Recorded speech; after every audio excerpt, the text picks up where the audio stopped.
UP के 5वें चरण के लिए बीजेपी के दिग्गजों ने लगाया जोर। प्रयागराज पहुंचे गृहमंत्री अमित शाह। रोड शो कर शाह ने मांगा बीजेपी के लिए समर्थन।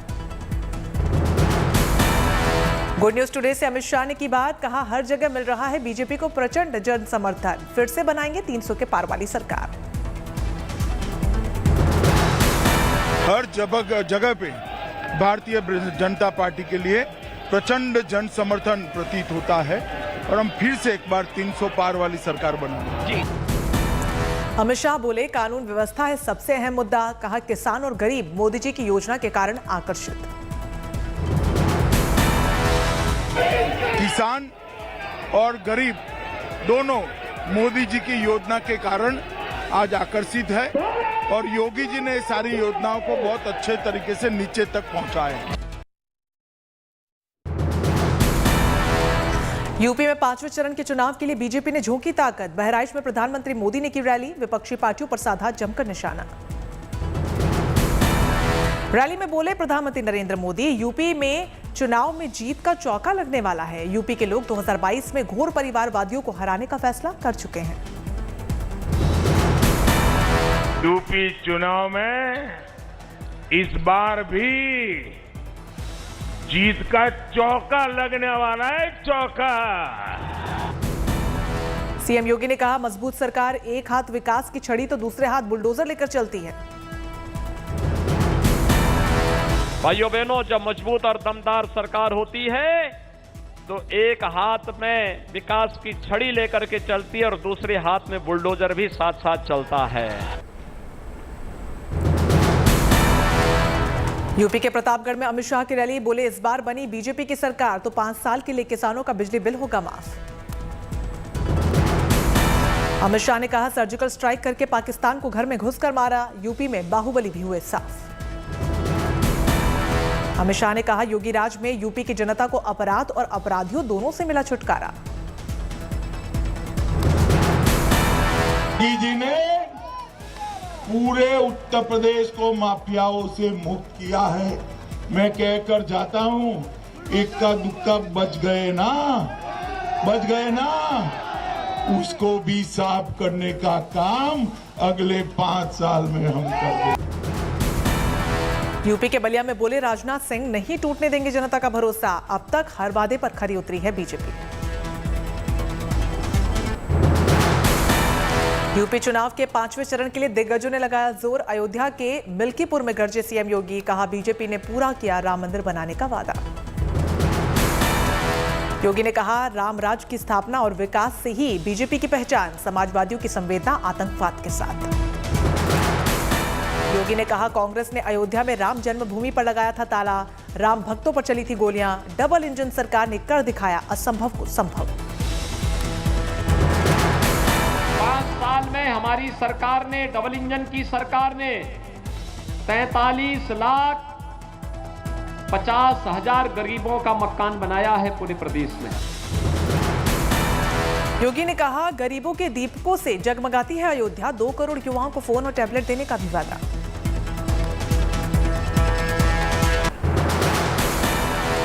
प्रयागराज में बोले अखिलेश यादव, इस बार बनेगी समाजवादी पार्टी की सरकार, 5वें चरण में मतदाता रचेंगे इतिहास।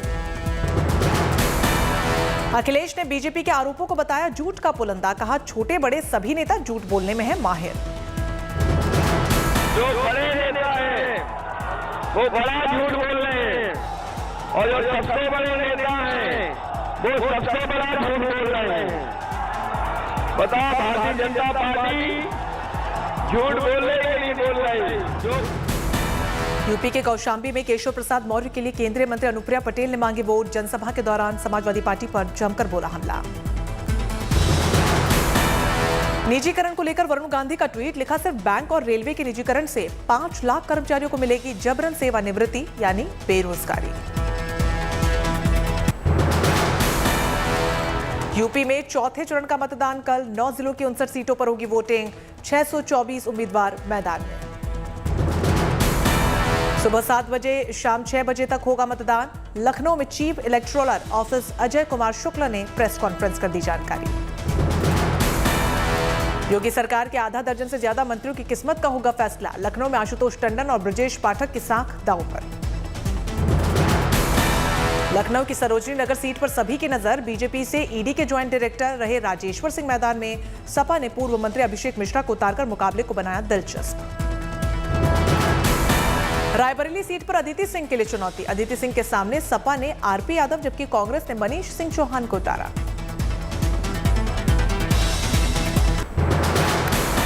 मणिपुर चुनाव में विकास पर गरजे प्रधानमंत्री मोदी। रैली में कहा, बीजेपी सरकार ने मणिपुर में असंभव को संभव बनाया, कांग्रेस ने बंद को बना दिया था भाग्य। दशकों के कांग्रेस शासन में मणिपुर को असमानता और असंतुलित विकास ही मिला। कांग्रेस पर पीएम मोदी का पलटवार। कहा, यहां आकर संस्कृति की बात करने वाले वापस लौटकर मणिपुर की संस्कृति और पहनावे का उड़ाते हैं मजाक। पीएम ने साथ ही कहा कि ईस्ट एशिया के साथ कारोबार के लिए भारत का गेटवे है मणिपुर। रेल सेवा के जरिए बीजेपी ने देश के दूसरे हिस्सों से जोड़ा। पीएम मोदी ने युवाओं से वोट करने की अपील करते हुए कहा कि इस बार का चुनाव ये तय होगा कि आने वाले 25 सालों का भविष्य क्या होने वाला है। कर्नाटक के शिवमोगा में बजरंग दल कार्यकर्ता की हत्या के बाद तनाव बरकरार। अब तक 3 आरोपी गिरफ्तार, हिरासत में लिए गए 12 लोग।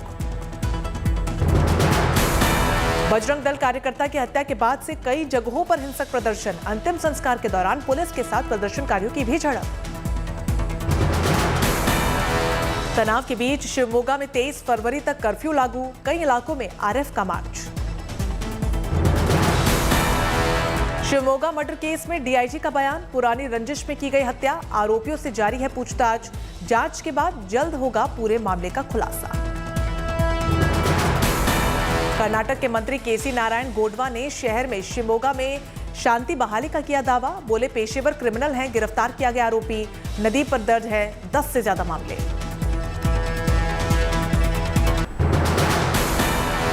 शिवमोगा में कल हुए प्रदर्शन और पथराव का सीसीटीवी फुटेज आया सामने। दहशत में हैं स्थानीय लोग।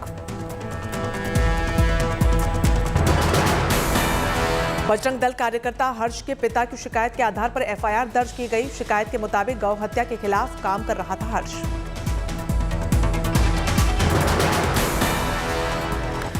शिवमोगा मर्डर केस में बीजेपी ने की एनआईए जांच की मांग। केंद्रीय मंत्री शोभा करंदलाजे की मांग, सीबीआई से जांच करवाए मुख्यमंत्री। शिवमोगा में 23 फरवरी तक बंद रहेंगे स्कूल और कॉलेजेस। सरकार का हिजाब मामले से लिंक होने से इनकार।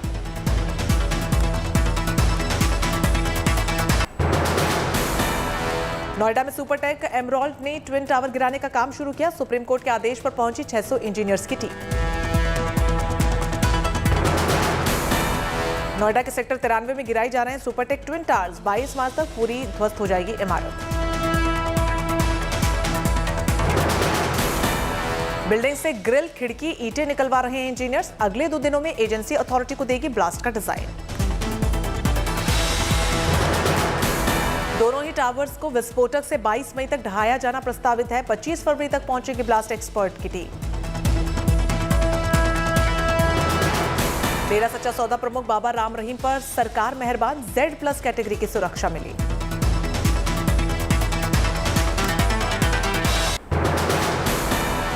दसवीं और 12वीं की ऑफलाइन बोर्ड परीक्षा रद्द करने की अपील। याचिका पर सुप्रीम कोर्ट में सुनवाई के लिए तैयार। कल होगी सुनवाई। पेगासस केस में 25 फरवरी को होगी सुनवाई। सुप्रीम कोर्ट की ओर से नियुक्त समिति ने सौंप दी है अंतरिम रिपोर्ट। मदरसों, वैदिक पाठशालाओं को आरटीई कानून के दायरे में लाने की मांग। दिल्ली हाईकोर्ट ने केंद्र को जारी किया नोटिस। एनसीबी के पूर्व जोनल डायरेक्टर समीर वानखेड़े को बॉम्बे हाईकोर्ट से झटका। कोर्ट ने वानखेड़े की याचिका को सुनने से किया इनकार। समीर वानखेड़े ने बॉम्बे हाईकोर्ट में बार लाइसेंस रद्द करने के आदेश को दी थी चुनौती।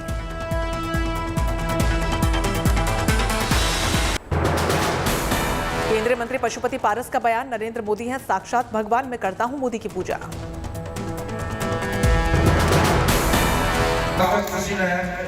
भगवान को देखा नहीं है, लेकिन हमारी राय है कि साक्षात भगवान है, गॉड के व्यक्ति हैं।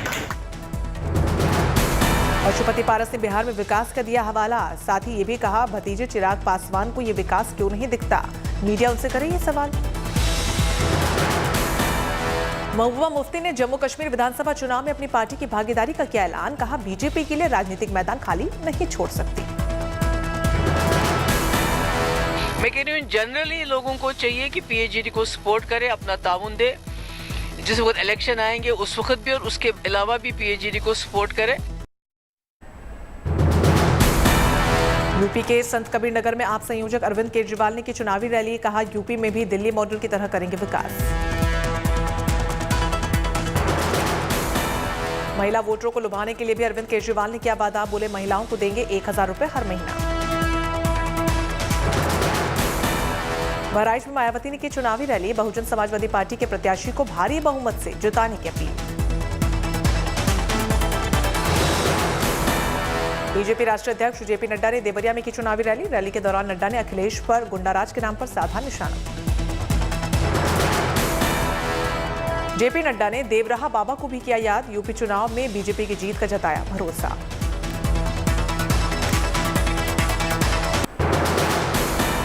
झारखंड के देवघर में साइबर अपराध रोकने के लिए इग्नू ने पुलिस के साथ मिलाया हाथ। जागरूकता के लिए शुरू किया post graduate certificate in cyber law का पाठ्यक्रम। जबलपुर में नौजवानों की शुभ पहल। शिक्षा की रोशनी से झुग्गी बस्ती के बच्चों का जीवन कर रहे हैं रोशन। बस्ती में चल रही है करीब 100 बच्चों की पाठशाला। शिमला के पहाड़ों में फिर से बर्फबारी। सैलानी ले रहे हैं बर्फबारी का मजा। कुफरी में बड़ी तादाद में सैलानियों का जमावड़ा। सैलानियों की संख्या बढ़ने से हिमाचल के कारोबारी हुए खुश। होटल मालिकों और स्थानीय कारोबारियों के भी खिले चेहरे।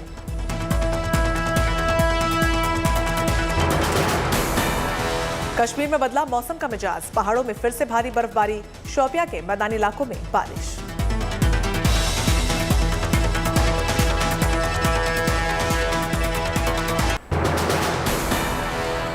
पंजाब चुनाव पर खुलकर बोले बीजेपी अध्यक्ष जेपी नड्डा।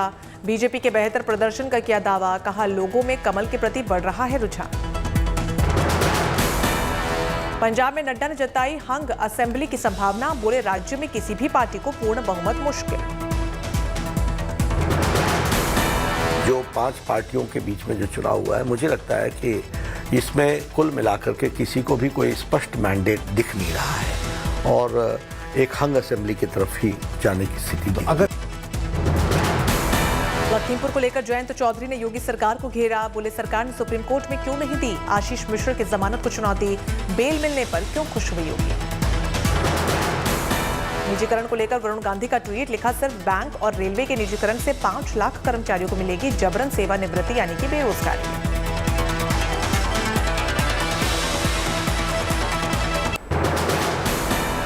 एमपी में 2 महीने बाद हटाया गया नाइट कर्फ्यू। कोरोना की समीक्षा बैठक में सीएम शिवराज सिंह चौहान ने दिए निर्देश। होली, रंग पंचमी सहित कई त्योहारों के लिए राहत। सीएम ने की कोरोना गाइडलाइंस की पालना की अपील।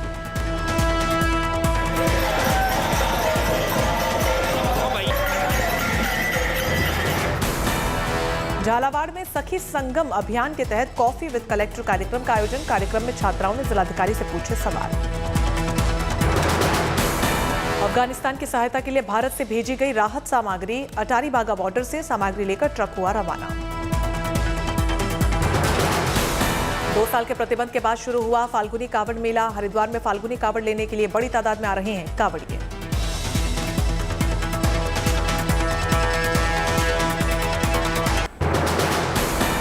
रूस ने यूक्रेन के ये टुकड़े पूर्वी यूक्रेन के डोनेट्स्क और लुंग्सक को दी अलग देश की मान्यता। रूस यूक्रेन के विवाद पर संयुक्त राष्ट्र सुरक्षा परिषद की चल रही है बैठक। यूरोपीय संघ ने पुतिन के फैसले की निंदा की। फैसले को बताया अंतर्राष्ट्रीय कानून का उल्लंघन। यूरोपीय संघ ने पुतिन के फैसले को मिन्स्क समझौते का भी बताया उल्लंघन। यूरोपीय काउंसिल के अध्यक्ष चार्ल्स मिशेल ने पुतिन के फैसले पर जताया ऐतराज। यूक्रेन में रह रहे भारतीय नागरिकों और छात्रों को जल्द से जल्द देश छोड़ने की सलाह। कीव स्थित भारतीय दूतावास ने जारी की नई एडवाइजरी। यूक्रेन के पोर्ट सिटी ओडिशा में रूसी राष्ट्रपति के खिलाफ प्रदर्शन। हजारों लोगों ने राष्ट्रीय ध्वज लेकर किया प्रोटेस्ट मार्च। यूक्रेन के समर्थन में अमेरिका की राजधानी वॉशिंगटन डीसी में प्रदर्शन। शांति की मांग के लिए लोगों ने यूक्रेनी झंडे के साथ व्हाइट हाउस तक किया मार्च। यूक्रेन और रूस में तनाव के बीच 23 फरवरी को मास्को की यात्रा पर जा रहे हैं पाकिस्तानी प्रधानमंत्री इमरान खान। आर्थिक सहयोग को लेकर बातचीत की है उम्मीद। भारतीय छात्र की यूक्रेन से वतन वापसी, वडोदरा लौटा मेडिकल का छात्र। यूक्रेन रूस तनाव पर यूएन की अहम बैठक में भारत का बयान, शांति से सुलझे मसला, कूटनीतिक तरीके से समाधान की सलाह। युद्ध जैसे हालात के बीच यूएन में भारत का बयान, यूक्रेन में 20,000 भारतीयों की सुरक्षा हमारे लिए सर्वोपरि।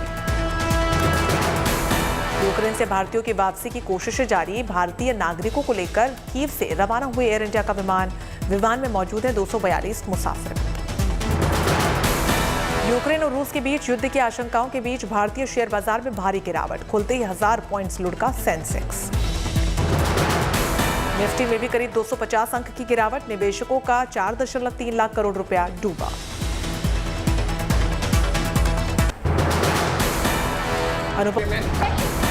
बॉलीवुड फिल्ममेकर विकास वर्मा अपनी मेगा बजट वाली Indo Polish film the good Maharaja के लिए सुर्खियों में। ये भारत और पोलैंड का दूसरा साझा प्रयास। म्यूजिक कंपोजर राजेश रोशन ने भतीजे ऋतिक रोशन और सबा आजाद की पूरे परिवार के साथ फोटो शेयर की। सबा और ऋतिक का रिलेशन में होने की है खबर। करीना कपूर ने छोटे बेटे जय की पहली सालगिरह पर शेयर की फैमिली पोस्ट। बुआ सोहा ने शेयर किया क्यूट सा वीडियो।